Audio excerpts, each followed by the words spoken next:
우리를 사랑하시는 하나님, 이 한 주간을 예배의 자리에서 시작하게 하심을 감사드립니다. 말씀으로 인도함을 받게 하시고 기도로 주의 뜻을 구하는 겸손한 저희들이 되게 하여 주시옵소서. 예수님의 이름으로 기도드립니다. 아멘. 찬송가 202장입니다. 202장입니다. 하나님 아버지 주신 책은 귀하고 중하신 말씀이세.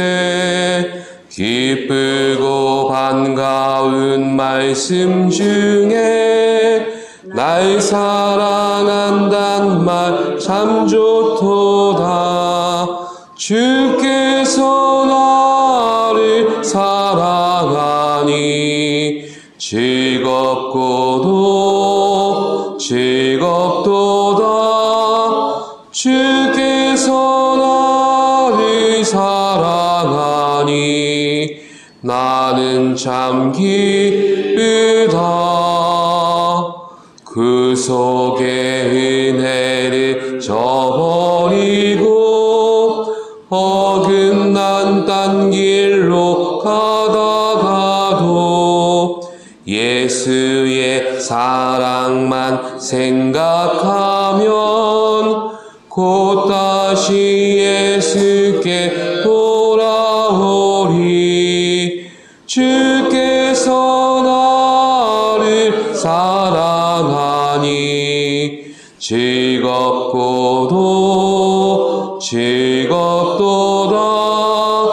주께서 나를 사랑하니 나는 참 기쁘다. 그 주의 영광을 바라보며 예수의 이름을 찬양하리. 영원히 찬양할 나의 노래, 예수의 이름이 귀하도다. 주께서 나를 사랑하니 즐겁도다.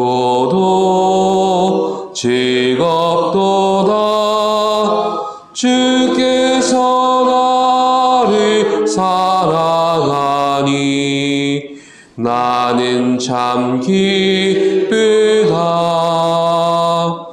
주 예수 날 사랑하시오니 나 또한 예수를 사랑하네. 날 구원하시려 내려오사 십자가 위에서 죽으셨네. 주께서 나를 사랑하니 즐겁도다.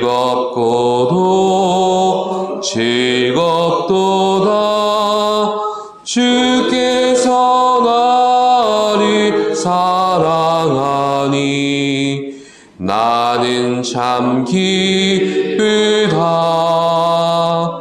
주 예수 날 사랑하시오니 마귀가 놀라서 물러가네.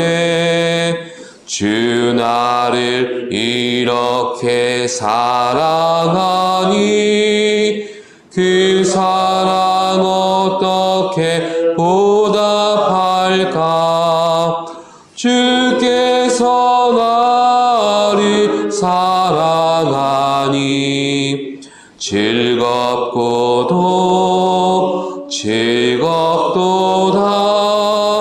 주께서 나를 사랑하니 나는 참 기쁘다. 이 시간 우리에게 주시는 말씀은 시편 49편 1절로부터 4절까지의 말씀입니다. 시편 49편 1절부터 4절까지의 말씀, 구약 837쪽입니다. 교독하시겠습니다. 뭇 백성들아 이를 들으라. 세상의 거민들아 모두 귀를 기울이라.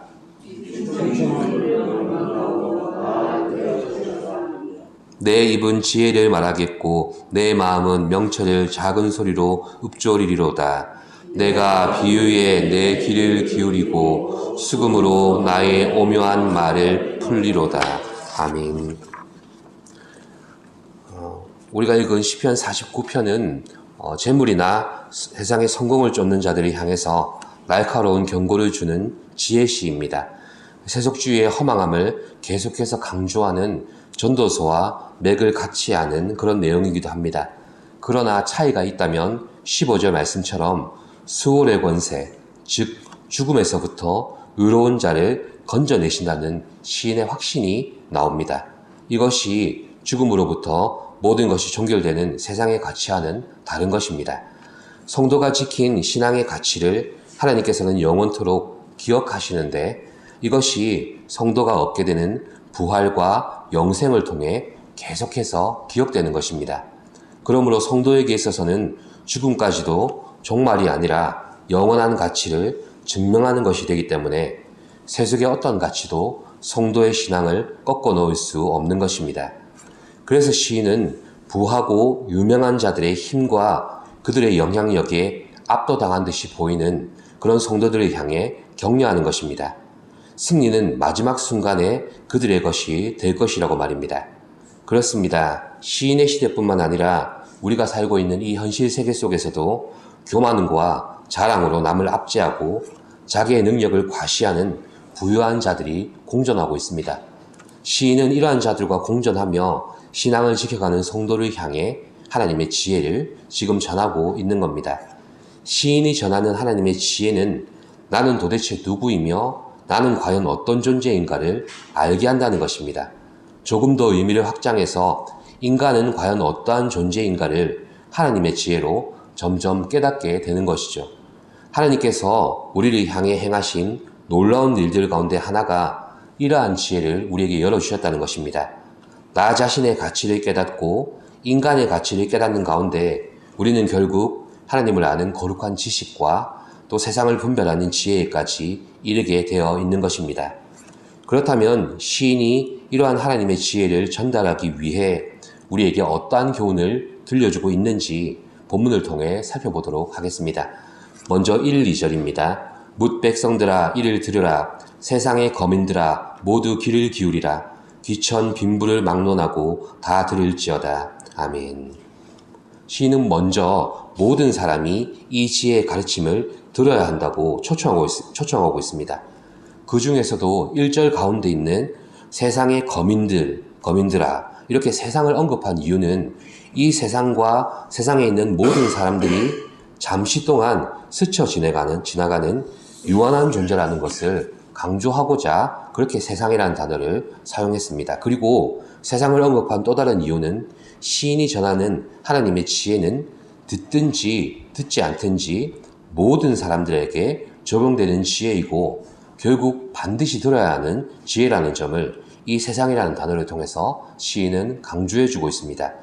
2절에서는 귀천 빈부, 즉 인생의 어떠한 신분에 있더라도 이 지혜의 말씀을 반드시 들어야 할 것이라고 시인은 강조합니다. 이제 3, 4절에서는 하나님의 지혜를 모든 사람들이 들어야 하는 이유에 대해서 시인이 설명합니다. 내 입은 지혜를 말하겠고 내 마음은 명철을 작은 소리로 읊조리리로다. 내가 비유에 내 귀를 기울이고 수금으로 나의 오묘한 말을 풀리로다. 아멘.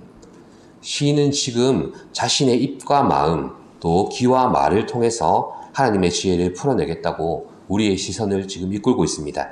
시인이 말하겠다고 하는 지혜는 호쿠마라는 단어를 사용했는데 이 호쿠마는 오랜 시간 신앙 공동체 안에서 지속적인 삶으로 증명된 지혜를 말합니다. 그러니 시인이 전하고자 하는 하나님의 지혜는 이미 여러 세대를 거쳐 신앙 공동체 안에서 검증되었고 훈련되어져 온 가치 있는 지혜라는 것입니다. 그래서 지금까지 내용을 정리해보면 시인을 통해 전달되는 하나님의 지혜는 세상 모든 사람들을 향해 전하는 것이지만 들을 수 있는 자만이 듣게 되는 겁니다. 그리고 결국 이 지혜를 듣게 된 자는 이 지혜가 그냥 주어지는 것이 아니라 훈련을 통해서 스스로 깨달아가야 하는 깊이 있는 영적인 지식이라는 것을 알게 될 것이라는 말입니다. 이것은 하나님의 말씀과 우리 실제적인 삶의 유기적인 관계를 보여줍니다. 우리에게 주어진 하나님의 말씀이 우리 안에서 실제가 되고 나를 변화시키는 능력이 되기까지 믿음도 필요하고 시간도 필요한 것입니다. 우리에게 말씀이 깨달아지고 그 말씀이 우리의 삶에 서서히 스며들 때 그 기쁨이 얼마나 큰지는 다들 아실 겁니다. 그런데 말씀의 묵상이 거기서 끝나버리는 경우도 있습니다. 사실 우리 안에 심겨진 말씀의 씨앗은 나의 고정관념과 또 부정적인 생각과 나의 고집과 경험을 뚫고 거기서 싹이 나와야 하는 것입니다. 그래서 호세아서에 보시면 너희 묵은 땅을 기경하라는 말씀도 있습니다. 하느님의 말씀이 우리 안에 심겨지면 먼저 회개의 능력으로 우리의 내면을 갈아엎으시는 것입니다. 또한 우리를 변화시키는 능력으로 역사하기까지 하나님의 말씀은 우리 안에서 끊임없이 자기중심적인 불신앙의 마음을 기경하십니다. 자, 우리가 여기서 염두에 둬야 될 사실은 오늘 시인이 왜 하나님의 지혜를 전하게 되었냐는 말입니다. 그것은 바로 시인의 시대뿐만 아니라 우리가 살고 있는 이 현실 세계에서도 여전히 교만과 자랑으로 남을 압제하는 사람들이 있고 또 자기 능력을 과시하는 부유한 자들이 공존하고 있기 때문에 그래서 교훈을 주고자 한다고 말씀드렸습니다. 그 가운데 신앙의 가치를 사수해야 되는 이들이 바로 오늘 본문에서 시인이 초청하고 있는 모든 이들이며 그들은 바로 우리 성도를 말하는 것입니다. 그런 우리를 향해 시인은 먼저 지혜의 말씀이 가지는 가치를 전하고자 하는 것입니다. 이 세속적인 세상 속에서 신앙의 가치를 지켜나가는 길은 그 지혜의 말씀을 품고 계속해서 훈련되어야만 한다는 것입니다. 그래서 4절에서는 귀를 기울이라고 합니다. 이것은 세상의 지혜가 아니라 하늘로부터 오는 하나님의 지혜이기 때문입니다. 그렇습니다. 오늘 시인이 전하고자 하는 하나님의 지혜는 인간 스스로가 나는 누구이며 어떠한 존재인가를 알게 하는 것부터 시작합니다. 그리고 이러한 지혜에 귀를 기울이는 우리는 지혜의 말씀을 듣고 그 말씀이 깨달아지는 것에서부터 더 깊은 묵상의 자리로, 삶의 자리로 계속해서 나아가야 합니다. 하나님의 지혜는 그 지혜의 말씀이 우리 안에서 이루어지기까지 이 모든 훈련의 과정을 통과함으로써 우리를 단련하시고 이루어지는 것입니다. 그래야만 우리 성도가 계속되는 세상의 가치관과 유혹을 이겨낼 수 있기 때문입니다. 하나님의 말씀이 우리 안에서 이렇게 역사하시기까지 성령께서 우리의 심령을 기경하여 주시기를 간절히 원합니다. 기도하겠습니다. 살아계신 하나님, 우리 안에 주신 이 말씀의 씨앗이 얼마나 귀하고 감사한 것인지를 말씀을 통해서 깨닫습니다. 하나님의 지혜의 말씀이 우리 안에서 계속해서 살아 역사하심으로 때로는 우리에게 지혜를 주시고 때로는 우리에게 회개의 영을 더하시며 때로는 우리의 지경을 갈아엎으셔서 다시금 하나님 중심의 신앙으로 돌아오게 하는 것이 말씀의 능력인 줄로 믿습니다. 그 말씀이 온전히 이루어지기까지 우리가 삶으로 그 말씀을 묵상하게 하여 주옵시고 또한 우리를 기경하시고 다스리시는 하나님의 능력의 말씀에 순종함으로 더욱더 하나님께 가까이 나아가는 신앙이 되게 하여 주시옵소서. 감사드리며 예수님의 이름으로 기도드립니다. 아멘. 하늘에 계신 우리 아버지, 아버지의 이름을 거룩하게 하시며 아버지의 나라가 오게 하시며 아버지의 뜻이 하늘에서와 같이 땅에서도 이루어지게 하소서. 오늘 우리에게 일용할 양식을 주시고 우리가 우리에게 잘못한 사람을 용서하여 준 것 같이 우리 죄를 용서하여 주시고 우리를 시험에 빠지지 않게 하시고 악에서 구하소서. 나라와 권능과 영광이 영원히 아버지의 것입니다. 아멘.